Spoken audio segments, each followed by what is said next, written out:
Danny Davis is the host of the Daniel Davis Deep Dive Show. He joins us now, talk a little bit more about what might have happened here. Danny, thanks so much for being with us. Starting with this Navy jet, like how does something like this happen, and what do you think might have gone wrong here? Yeah, what I think we can piece together based on the information that we have is that on board the ship, they were probably moving the aircraft to another location like they do probably many times every single day. And at that time, probably one of the Houthi missiles came up, well, I think what they call it a spot attack, which is a very short distance of time. And in that time, you have literally seconds to take evasive action. And then when these aircraft carriers take the zigzags that they call them, they can really list hard to one side. If you're not already set up for that, when it lists over like this, you saw in that picture you just showed how close they are to the edge already, and it wouldn't take much to knock them off the edge of that. And that's what it appears happened. They actually reported earlier today that the pilot was in the aircraft at the time, and there was a guy on the tractor that was moving them, but both of them were able to get out in time. Wow, it could have been so much worse. In terms of the Houthis, are they putting up a fight against the carrier strike group here? Like, how effective have the U.S. strikes been, and how effective have the Houthis been in trying to do damage to the carrier group?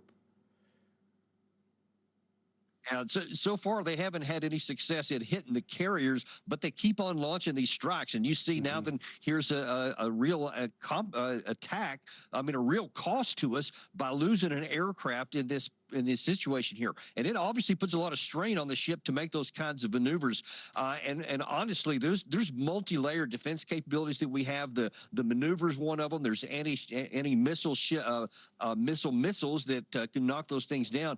But listen, it's probably just a matter of time before one of those is finally going to get through. And by the way, less talked about, but we have since I think it was November of 2023 when we started trying to keep the Red Sea open under the Biden administration, there have been 15 Predator drones knocked out, and 7 since the 15th of March already. So the Houthis are getting much more effective at shooting down our aircraft and putting a real cost onto what we're doing here. On the other side, we have launched 800 strikes and hitting targets since the 15th of March, and caused a lot of damage. You just showed some of there. Lots of civilians, over hundreds, several hundreds have been reportedly killed in the process of that.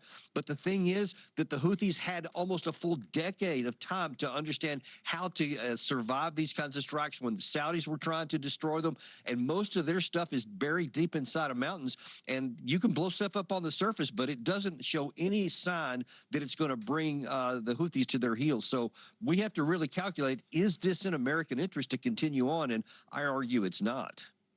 Yeah, a very kinetic conflict that I just don't think we think about enough. Thank you so much for joining us, Danny.